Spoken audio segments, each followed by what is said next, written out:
Have you ever wondered if the halls that once echoed with royal footsteps now stand empty? The pages of history whispering the tales of an empire that was but now remains a memory? Through the passage of time, the palace doors have closed and the crowns have been set aside. Yet, there was a time when Russia knew the presence of royalty. A dynasty that wove a complex tapestry of intrigue and change. However, in the tapestry of today, there is a notable absence. The absence of a royal family. Currently, Russia stands without a monarchy, but there was a time when the Romanovs, guardians of an era now past, held the honor of being the last to carry the torch of royalty. But what caused the downfall of this once mighty dynasty?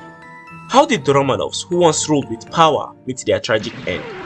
As we delve into their story, we uncover the mysteries shrouding their demise and the events that unfolded in the shadow of history.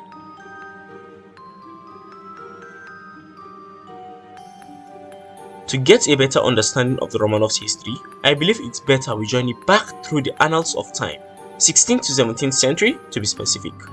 The grand saga of the Russian dynasty that reigned for over 3 centuries ultimately met its end in a story marked by the ebb and flow of history. As dynastic change is often the way of empires, the Romanov dynasty's ascent was preceded by the fall of another, the Rurik dynasty.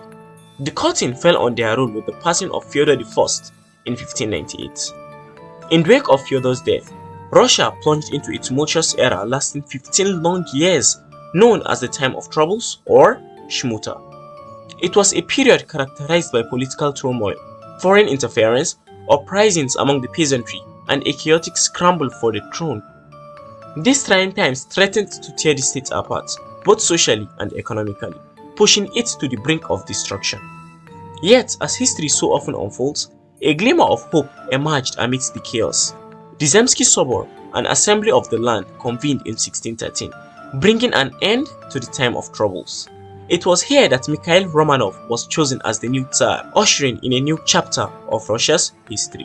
From 1645 to 1682, the Romanov dynasty adhered to a more traditional path of succession, typically passing the throne from father to eldest son or closest male relative in the absence of sons.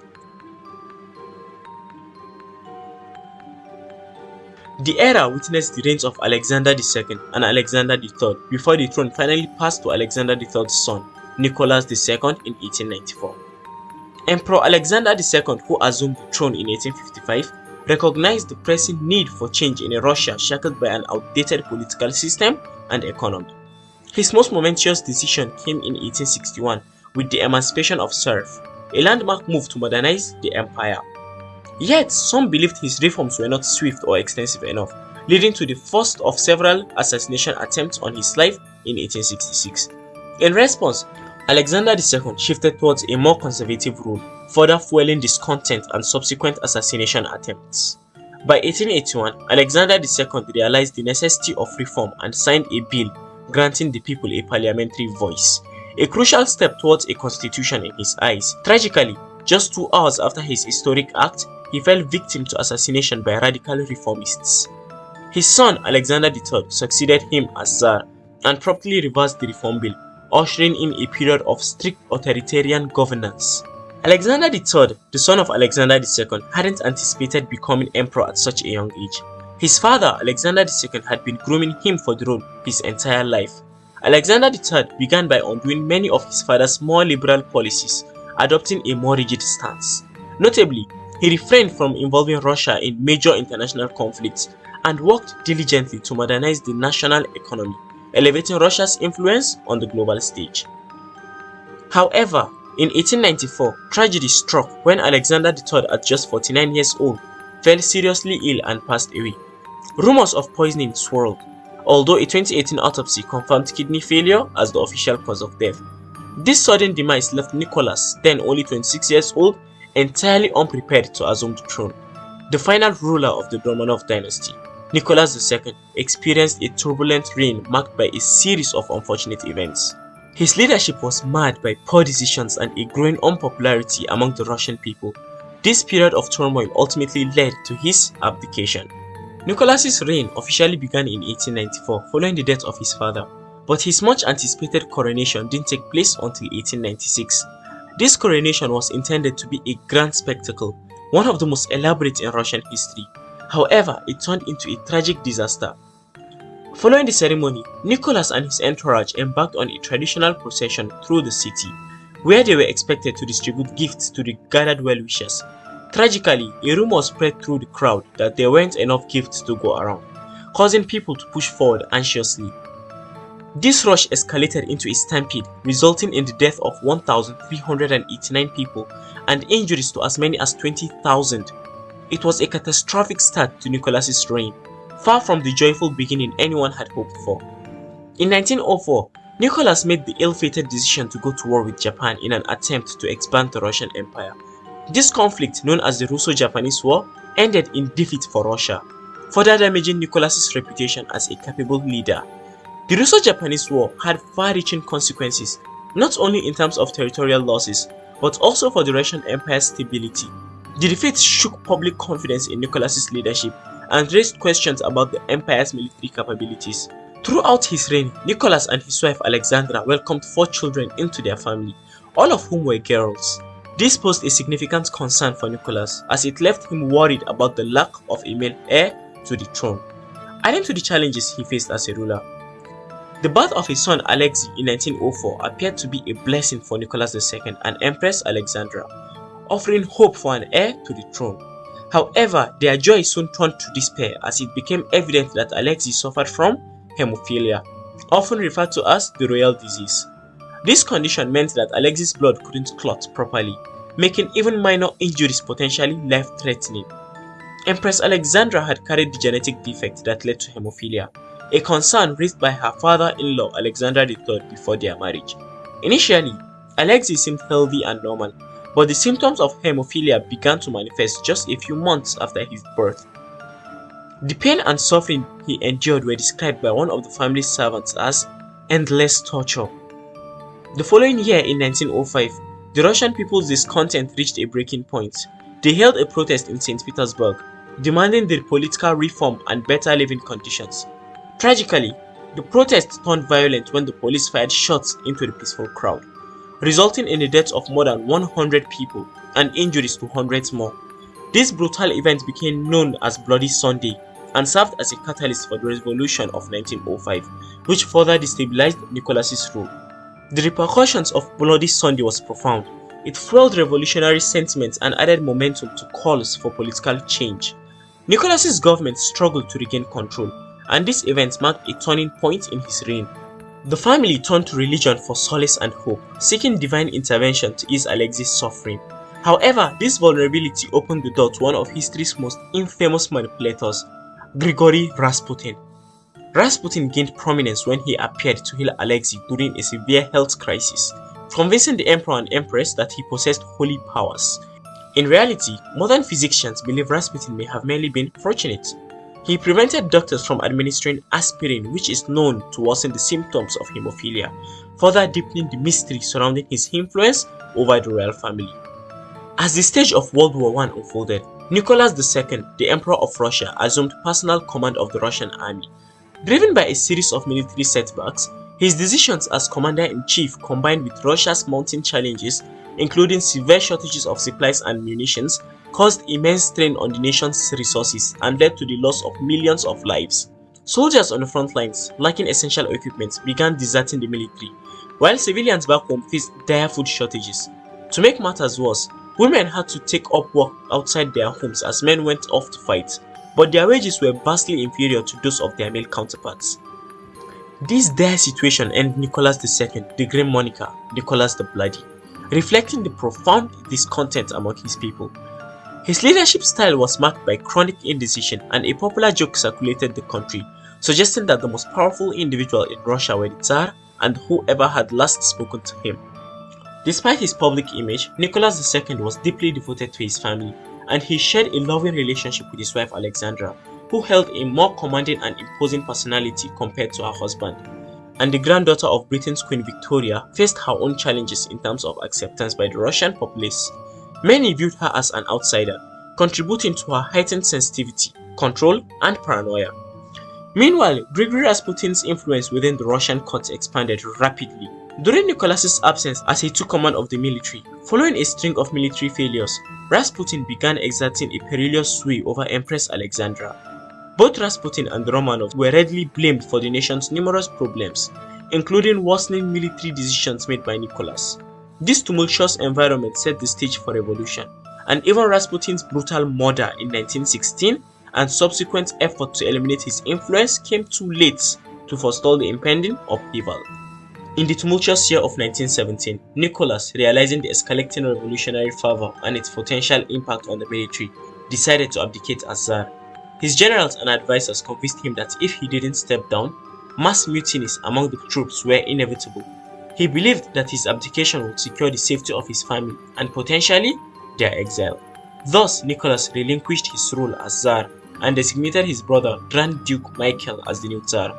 However, this plan backfired terribly as Michael too refused the throne, marking the abrupt end of Romanov Dynasty.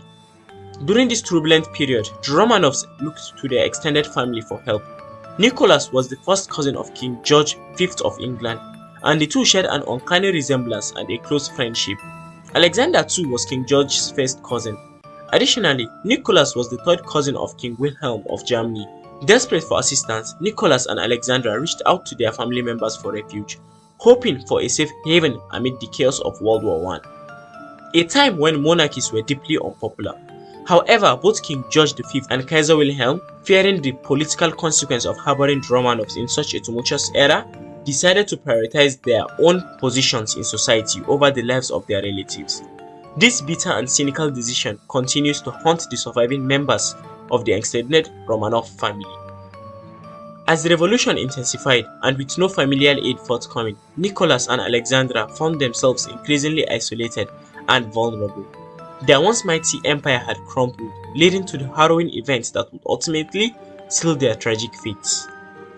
The tragic and brutal end of the Romanov family unfolded in a series of harrowing events, beginning on March 21, 1917.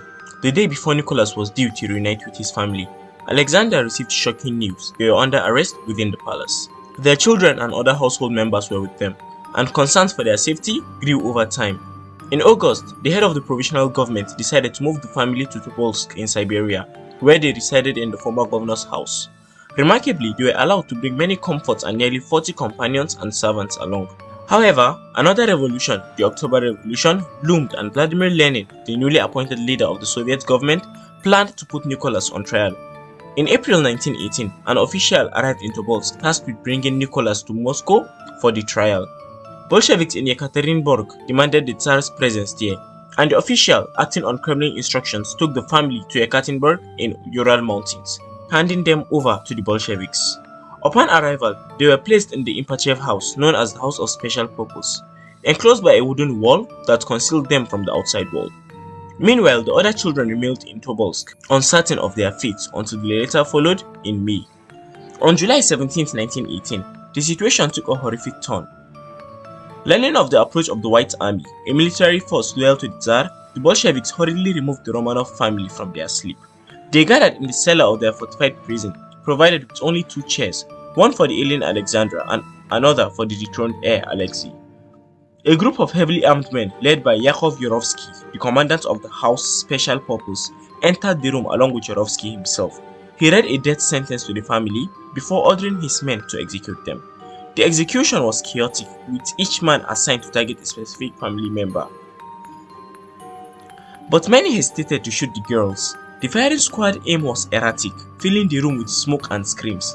The plan went horribly wrong, with many killers injuring each other in the process, possibly due to their inebriated states. Despite the initial gunfire, most of the family members remained alive but wounded, traumatized and crying.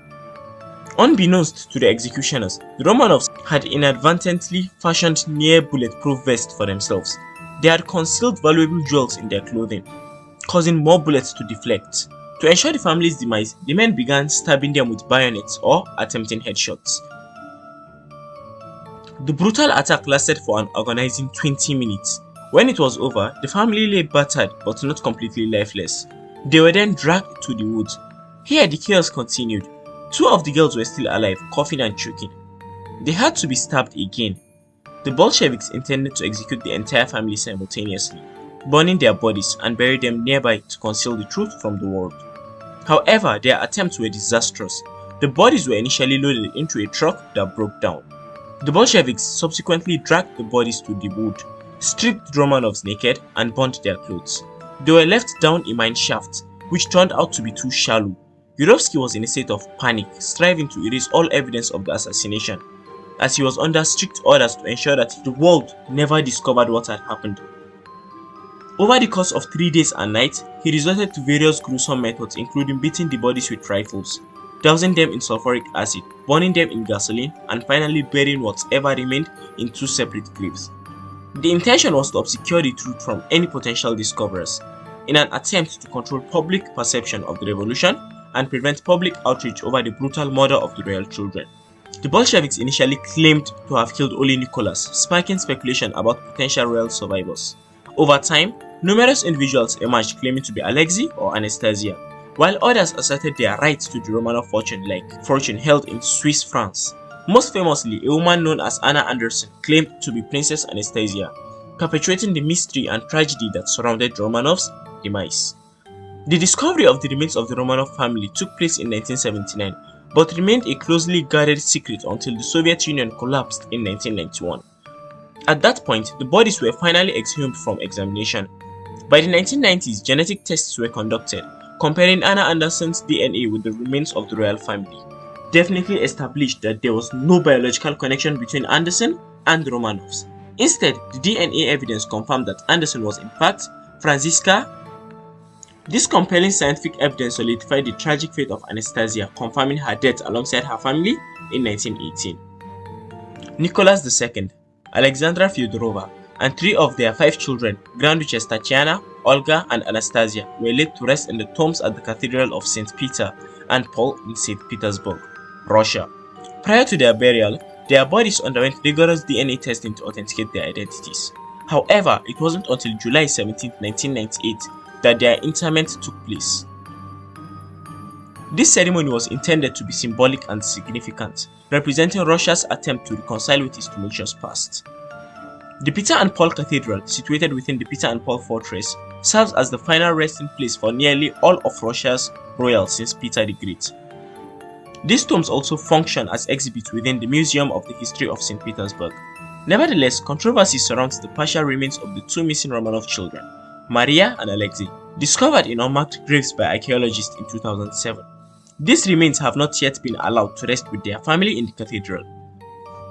State authorities initially held the remains in a box until 2015, when they were handed over to the church for further investigation. As of 2018, the bodies had undergone DNA testing with modern technology, reaffirming their connection to the Romanov bloodline. In 2018, Princess Olga, the great-niece of Tsar Nicholas II and president of the Romanov Family Association, urged that Maria and Alexei be laid to rest with their parents and siblings, allowing their family to finally find peace together. However, the church has insisted on additional testing, as royal bones are considered sacred.